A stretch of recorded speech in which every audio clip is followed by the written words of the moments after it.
అనుకుంటాడు కదా, వాడి ఫోటో కూడా చూడడు నేను. వాడు కానీ నేను ఇక్కడ ఉన్నాను కానీ నా మొత్తం అక్కడే వాడు పక్కనే ఉంటాడు సార్. నాకు మీ అమ్మగారు మంచిగా చూసుకుంటున్నారా బాబుని? మా అమ్మ చూస్తారు సార్, వాళ్ళు చూడరు, వాళ్ళు చూడరు. వాడు కడుపులో ఉన్నప్పటి నుంచి అందుకే నాకు భయం వాళ్ళ దగ్గర పోవాలంటే, పంపించాలంటే. వాళ్ళు చూడరు. అంటే నా జీన్స్ సార్, వాడి సైకాలజీ ఏంటో నాకు తెలుస్తుంది, వాళ్ళకెట్ట తెలుస్తుంది? రఫ్గా నేను వాడిని నాన్న అది కాదు నాన్న, వాడు ఎంత మారం చేసినా కూడా నాకు తెలుసు. వాడు హైట్ ఫోబియా ఉండేది సార్ వాడికి. ఎర్లీ మార్నింగ్ తీసుకెళ్ళేవాడిని పార్క్కి, ఎవరు లేనప్పుడు. అది జారే అది ఉంటుంది కదా అసలు, నాన్న నడువు అనేవాడిని. విజువల్స్ కూడా తీసుకున్నాను నేను, నా కొడుకే ఉండేవన్నీ. వాడు ఫస్ట్లో ఇట్లా భయపడేవాడు. తర్వాత నా ట్రైనింగ్లో మార్నింగ్ తీసుకెళ్ళి నడువు నాన్న ఎవరు లేనప్పుడు అంటే వాడు కాన్ఫిడెంట్ లెవెల్ పెరిగింది. అట్లా వాడి సైకాలజీ ప్రకారం మనం నడుచుకోవాలి. అప్పుడే మనం అనుకున్న గ్రోత్ పిల్లల్లో వస్తుంది. నాకు మాట్లాడగలుగుతున్నాడు ఇప్పుడు ఆయన? పోనీ మాట్లాడగలుగుతున్నాడు? లేదు సార్, మాట్లాడట్లేదు. అదొక టెన్షన్. మా గొడవలే సరిపోయినాయి, వాడి గురించి ఏం పట్టించుకుంటున్నాం? ఇప్పుడు ఏమైనా ఇప్పుడు తనకి ఆహారం కానివ్వండి, లేకుంటే వాష్రూమ్ వెళ్ళాలంటే సైన్స్ ఏం లేదు, సిగ్నలింగ్ లేదు, ఏం లేదు. ఆయన పుట్టటే 1.5 కిలో పుట్టాడు సార్. అందువల్ల నేను చాలా కేర్ఫుల్గా ఉంటాను వాడి విషయంలో. వాడు చాలా మంచివాడు సార్, చాలా. ఎంత అంటే ఇక్కడి నుంచి రైట్. అమృత వచ్చారు, వైఫ్ అమృత ఫోన్ లైన్ సిద్ధంగా ఉన్నారు. అమృత గారు చెప్పండి. అమృత గారు, శ్రీధర్ గారు లైవ్ లో ఉన్నారండి. మీ భర్త శ్రీధర్ గారు స్టూడియోలో ఉన్నారు. ఆర్టీవీ లైవ్ నుంచి కాల్ చేస్తున్నామమ్మ మీకు. ఎక్కడుండండి? ఆర్టీవీ. ఓకే చెప్పండి. శ్రీధర్ గారు లైవ్ లో ఉన్నారమ్మా. మీ భర్త చెప్పండి. ఏంటమ్మా గొడవ ఏంటి, అసలు ఏం జరుగుతుంది? తను మమ్మల్ని ఆశ్రయించారని, అసలు లగేజ్ తీసుకెళ్లారని చెప్తున్నారు. మీ భార్య నన్ను బెదిరిస్తోంది, నాకు నా పిల్లవాడికి ప్రాణహాని ఉందని చెప్తున్నారు ఆయన. ఓకే, ఏం చెప్తారమ్మా, నిజమేనా? సరే, మీరు ఇలా లైవ్ లో పెట్టి పర్సనల్ విషయాలు మాట్లాడడం కరెక్ట్ కాదండి.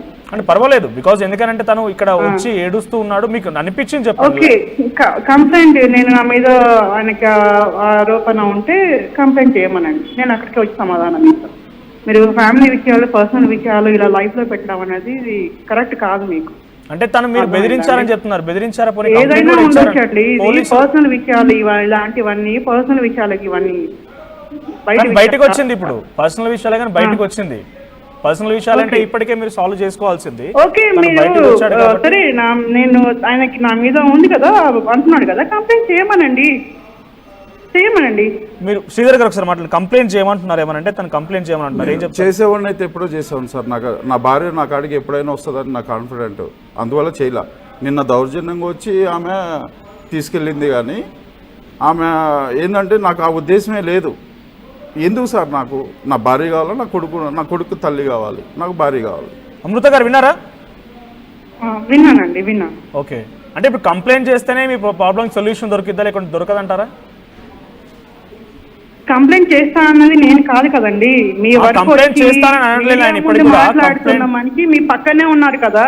అవును, నేను కాదు కదా, నేను పోయి చెప్పలేదు కదా, మీ వరకు నేను రాలేదు కదండి. ఇప్పుడు వచ్చిన మనిషి ఆ మనిషి కదా, మీ ఎదురుగున్నవాడు కదా. ఓకే, తనే కదా నా మీద కంప్లైంట్ చేస్తుంది, చేయమని చెప్పండి. ఇది కంప్లైంట్ అవ్వదమ్మా, తనకు ఆవేదన లేకపోతున్నాడు, కంప్లైంట్ అవ్వదు. ఓకే, ఆవేదన ఎక్కడ చెప్తున్నాడో మీకు అర్థం అవుతుంది కదండి, వినండి, మీరు వినండి. ఓకే, అంటే మీరు ఆయన మాటల్ని ఓకే అంటున్నారా? నిజంగా అలా జరిగిందా, లేకపోతే కాదు, మీకేమైనా కంప్లైంట్స్ ఉన్నాయా ఆయన పైన? ఇప్పుడు ఇదిగోండి, అతనిలాగా నేను ఇలా మీడియా ముందు నా ఫ్యామిలీ విషయాన్ని చెప్పదలుచుకోవట్లేదండి, అర్థమైందా? నేను ఏదో బయట వాళ్ళ మీద కాదు కదా ఈ ఇష్యూ అనేది, భార్యాభర్తల మధ్య ఎక్కడ మాట్లాడాలో అక్కడే మాట్లాడతాను, కానీ ఆయన మాట్లాడుతున్నాడు, అట్లా ఆయన మాట్లాడనివ్వండి, ఆయన ఇష్టం, అది నాకు ఇష్టం ఇలా మాట్లాడడం. అంటే మీ ప్రాబ్లం ఏంటి అసలు? బేసిక్ గా ప్రాబ్లం ఏంటి? ఒక చిన్న 2 ఏళ్ల పిల్లవాడు ఎక్కడో దూరంగా ఉంటున్నాడు, తల్లికి తండ్రికి దూరంగా ఉంటున్నాడు. చూడండి సార్, ఒక్క నిమిషం చెప్పేది వింటారా? చూడండి, నేను ఎక్కడ చెప్పాలో అక్కడ చెప్పుకుంటానండి, నేను ఎక్కడ చెప్పుకోవాలో అక్కడ చెప్పుకుంటాను. అంటే మీడియా ముందు చెప్పడం నాకు ఇష్టం లేదు. ఆయన కంప్లైంట్ చేస్తున్నారు మీ పైన. చెయ్యండి, చేయమనండి, కంప్లైంట్ చేయమనండి, ఎక్కడ పోయి కంప్లైంట్ చేస్తాడో చేయమనండి, నేను అక్కడికి వచ్చి సమాధానం ఇస్తాను. అక్కడ మీకేమైనా ఇష్యూస్ ఉన్నాయా పోనీ శ్రీధర్ గారితో? నేను మీకు చెప్తున్నాను కదా, ఆయన చెప్పుకున్నట్టు నేను చెప్పుకోదలుచుకోవట్లేదండి మీ ముందు, అర్థమైందా నేను చెప్పేది మీకు? ఓకే, సరే, ఇక్కడ మా ప్రాబ్లం కి సొల్యూషన్ సరిపోద్ది. మీ బాబు మీకు కావాలా వద్దా? ఇప్పుడు ఎందుకు వద్దండి? నా బాబు నేను కన్నా తల్లి నేను 9 కానీ ఆ నెలలు బాబుకి కన్నా తల్లిదండ్రి నేను కావాలి, చెప్తాను కేవలం మీకు. తల్లి లేదా తండ్రి మాత్రమే కాదు, ఇండివిజువల్ మీరు పర్సనల్ విషయాలు ఇది కరెక్ట్ కాదండి మీరు మాట్లాడడం. చెప్తున్నానండి, మీడియా అంటే నాకు ఒక వాల్యూ ఉంది. మీడియా గురించి మీరు కొత్తగా నేర్పించాల్సిన అవసరం లేదు. I'm sorry, you are a police constable, maybe media గురించి కొత్తగా మీరు మాకు చెప్పాల్సిన అవసరం లేదు. ఓకే, ఆయన వచ్చి ఇక్కడ ఏడుస్తూ ఉన్నారు కాబట్టి రిపీటెడ్ గా మీ వర్షన్ తీసుకోవడం కోసం ప్రయత్నం చేశాం. ఓకే, మిమ్మల్ని నిందించమని కాదు, మీడియా గురించి మీరు మాకు కొత్తగా నేర్పించాల్సిన అవసరం లేదు. సరే సరే, ఆయన ఏడుస్తున్నారు కాబట్టి మీకేమైనా ఇష్యూస్ ఉన్నాయా నిజంగా ఏంటని తెలుసుకోవడం కోసం మాత్రమే ఒక ప్రయత్నం, అంతే. నేను ఆయన మాటలే కాదు మీ మాట కూడా వింటానంటున్నాను, మీ మాట కూడా వింటానని అంటున్నాను. నేను రాలేదు నా బాధ చెప్పుకోవడానికి, మీ వద్దకి నేను రాలేదు, ఆయన వచ్చారు కదా, ఆయన బాధ మీరు వినండి. మీరు వస్తారా? మీ వర్షమే వింటాం, వస్తారా మీరు? తన వర్షన్ ఏంటో అర్థమవుతోంది, తన మాట తీరేంటో అర్థమవుతోంది. సో మళ్ళీ నేను చెప్తున్నాను, డెఫినెట్గా మీరు లైవ్ ఫాలో అవుతారు కాబట్టి మీడియా గురించి మీరు మాకు చెప్పాల్సిన అవసరం లేదు. ఒక సాఫ్ట్ కార్నర్గా అందరూ కూడా మీరు చూడండి, పోలీసులు సైతం డెఫినెట్గా నేను చెప్తున్నాను, ప్రజలు ఇచ్చేటువంటి ట్యాక్సులు చేతే జీతాలు తీసుకుంటూ ఉన్నారు. వాళ్ళు సమాజ సేవ చేస్తున్నారు కావచ్చు, సమాజం ఈ పాత్ర ఉంది కావచ్చు, మంచి చెడు బోధిస్తూ ఉన్నారు కావచ్చు. కానీ ఎటువంటిది ప్రజల్లో నుంచి కేవలం అవగాహన కల్పించడం మా డ్యూటీ. మీరు ప్రతి దానికి మీడియా అని చెప్పి కానిస్టేబుల్గా మీరే అలా మాట్లాడుతున్నారంటే డెఫినెట్గా వి నో రైట్స్. మాకు తెలుసు ఎలా ఉంటుంది, మా లిమిట్ ఏంటి, మా లిమిటేషన్స్ ఏంటి, ఎక్కడ వరకు వెళ్ళాలి, ఎక్కడ వరకు వెళ్ళకూడదు మాకు కూడా తెలుసు. ఇక్కడ శ్రీధర్ గారు తనంతట తానే ఆర్టీవీకి ఆశ్రయించారు. ఉదయాన్నే వచ్చి రాగానే శ్రీధర్ గారు కన్నీళ్లు పెడుతూ ఆఫీస్ ముందు కనిపించగానే ఏం జరిగిందంటే తన ఆవేదన వేయడానికి ఇంత పిసిఆర్ ఎర్లీ మార్నింగ్ 4:30 సమయానికి ఆఫీస్లో ఉన్నారంట ఆయన. శ్రీధర్ గారు మీరు చెప్పండి, పిలిచాం మిమ్మల్ని? లేదండి, మీరే వచ్చారు లేదా? నేనే వచ్చానండి. తెల్లవారుజాము 4:30 ఆఫీస్ ముందుకు వచ్చి ఆయనని ఏంటి అని అడిగితే ఇది సమస్య అని చెప్పి కన్నీళ్లు పెట్టుకుంటే ఆ బాధిత భర్త గురించి చెప్పడం కోసం మాత్రమే ప్రయత్నం ఇది. అమృత గారు అంటే ఏమైనా మీడియా కానివ్వండి, లేక ఇండివిజువల్ ఎవరికైనా పగలున్నాయా? నిజంగా మీ వర్షన్ చెప్పాలనుకుంటే చెప్పండి. మీరు మాకు కొత్తగా రైట్స్ నేర్పించడం ఏంటి? మధుమాధవ్ గారు ఉన్నారు, ఒకసారి మధుమాధవ్ గారు లైవ్లో తీసుకోండి. పిసిఆర్ మధుమాధవ్ గారు లైవ్లో తీసుకోండి. తను చెప్పిన మాట ఇక్కడ మనకు కూడా అర్థమవుతోంది. కేవలం నేను ఇప్పటికీ ఏమంటున్నానంటే అమృత గారు మీ వర్షన్ ఏంటో చెప్పండి. తను ఇంతలా ఏడుస్తున్నాను, తనకు డాక్యుమెంట్ చూపించండి. తనకు ఆరోగ్యం పాడైపోయింది, నేను చచ్చిపోతాను కుయ్యో మొర్రో, నాకు కనీసం నాకు తోడు లేరు, కనీసం హాస్పిటల్కి వెళ్ళిపోయి స్కానింగ్ చేద్దామంటే అని చెప్పి ఆవేదన వెలగక్తూ ఏడుస్తున్నాడు. తను ఏమంటున్నాడు చూసారా వ్యూవర్స్ మీరు కూడా, నాకు ఏమీ వద్దు, నా కొడుకుని నాకు వదిలేయండి సరిపోద్ది, నా కొడుకు నేను చదువుకుంటాను మొదటి నుంచి. ఇక్కడ మనం ఒక భార్యను తప్పు పట్టడమో లేకుండా అమృతం తప్పు పట్టడమో కాదు, తన ఆవేదనకు సంబంధించి తన క్వశ్చన్స్ ఉన్నాయి, తనకు ఒక సొల్యూషన్ కావాలని ఎక్స్పెక్ట్ చేస్తున్నాడు. మీ వర్షన్ ఏంటమ్మా అని చెప్పి కంటిన్యూస్ మనం అమృతాన్ని అడిగే ప్రయత్నం చేస్తున్నాము. కొంతమంది కామెంట్ చేస్తున్నారు. సో కేడీ ఫ్యాక్ట్స్ అంట, రాక్షసిలా మాట తీరు కనిపిస్తున్నారు ఒకరు కామెంట్ చేశారు. ఆ తర్వాత బాబు అనకుండా మీ జీవితం మీరు బతకండి సార్ అంట. సారీ, ఆయన కేడీ ఫ్యాక్ట్స్ ఏమంటున్నారంటే బాబు అనకుండా మీ జీవితం మీరు బతకండి అంటున్నారు ఆయన. బట్ ఆయన ఆవేదన చూసిన తర్వాత మనం అలా చెప్పలేము. డెఫినెట్గా ఆయన అన్ని వదిలేస్తాను కానీ నాకు నా బాబు కావాలంటున్నారు. సో తర్వాత కేడీ ఫ్యాక్ట్స్ దాని మాటలు చూస్తే తేడాగా ఉంది అని చెప్పి కేడీ ఫ్యాక్ట్స్ అంటూ ఉన్నారు. సో ఒకసారి కాలర్ మధుమాధవి గారు వచ్చారు. మధుమాధవి గారు చెప్పండి సార్. ఇప్పుడే అమృత గారు నేను కాల్లో తీసుకున్నానండి. చెప్పండి సార్. నేను ఎక్కడ తేల్చుకోవాలి అక్కడ తేల్చుకుంటాను అని అంటున్నారు ఆవిడ. నా మీద కంప్లైంట్ ఇవ్వడానికి శ్రీధర్ వచ్చారు కదా, మీరు వినండి, కంప్లైంట్ తీసుకోండి. ఇక్కడ కంప్లైంట్ ఇవ్వడం రాలేదని తన ఆవేదన చెప్పడానికి మాత్రమే వచ్చాడని చాలా క్లారిటీగా చెప్పాము. తన మాటల్లో కూడా కొంత అర్థమవుతోంది. సో కొంత అరెగెంట్గానే ఉన్నట్టుగా అర్థమవుతోంది. సో ఇప్పుడు తనతో మాట్లాడినప్పుడు తను ఏమంటారంటే నేను ఎక్కడ తేల్చుకోవాలో తేల్చుకుంటాను అంటున్నారు ఆవిడ. సో మీరు చెప్పినట్టు ఈ రకంగానే ఉందా? మీరు తనని కన్విన్స్ చేసే టైంలో కూడా ఈ రకంగానే ప్రవర్తించారా? అలాగే ప్రవర్తించారు సార్. నేను చాలా కన్విన్స్ చేశాను ఆమెని. నేను చాలా ఇప్పుడు కూడా చెప్తున్నాను సార్, వాళ్ళు కలిసి ఉండాలనే కోరుకుంటున్నాను. ఒక బాబు ఉన్నాడు మధ్యలో, వాళ్ళకి బాబు లైఫ్ నాశనం అయిపోతుంది, వాడికి మాటలు రావడం లేదు. ఇద్దరు కలిసి ఒక స్పీచ్ థెరపీ ఇప్పియండి, వాళ్ళ లైఫ్ మీరు నాశనం చేసే అధికారం లేదు. మీరిద్దరు బాగుండండి, మీరిద్దరు కూర్చుని మాట్లాడుకోండి, అందరితో కాకుండానే నేను చెప్తున్నాను సార్.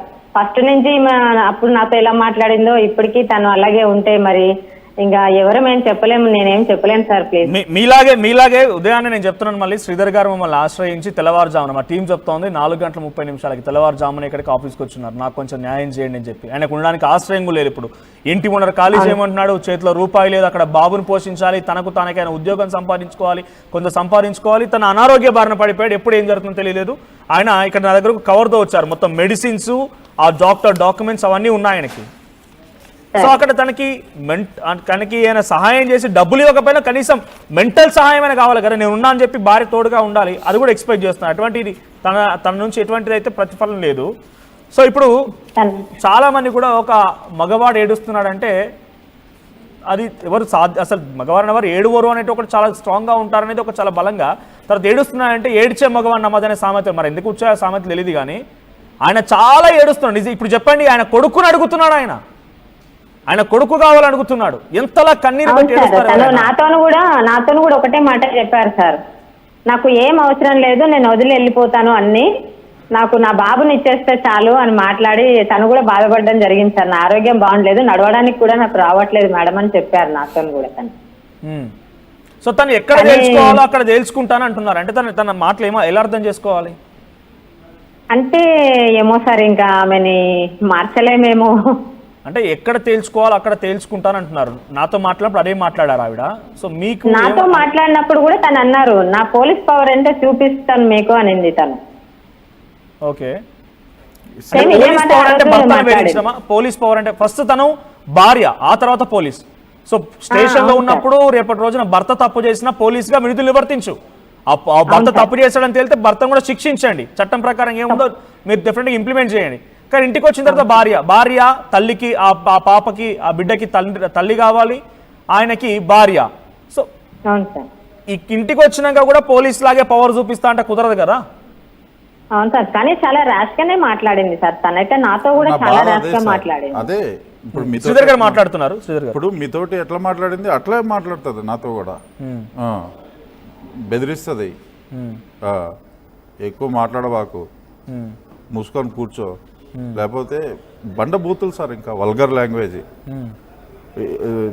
అసలు నేను సండే ఆమె ఏమనేది బండ బూతులు వల్గర్ లాంగ్వేజ్ అంటే దెంగే మాట్లాడబాకు, సారీ అదే ఇది ఇట్లా వచ్చావంటే మళ్ళీ వచ్చావా చెప్పుతో కొడతా. ఇటువంటి భాష తను ప్రయోగించేదంట. సో మీరు ఇలా కాదు అని చెప్పి ఇప్పుడు నెచ్చ చెప్పి అంటే మాట పెరిగితే గొడవ అవుద్ది. ఇప్పుడు గొడవైన సందర్భాలు ఉన్నాయా? తీవ్రంగా గొడవైన సందర్భాలు ఉన్నాయా? ఎన్నోసార్లు సార్. బాబు మధ్యలోనే వాడి మీద ఆ ప్రభావం పడుతుంది. మనం గట్టిగా అరవద్దు.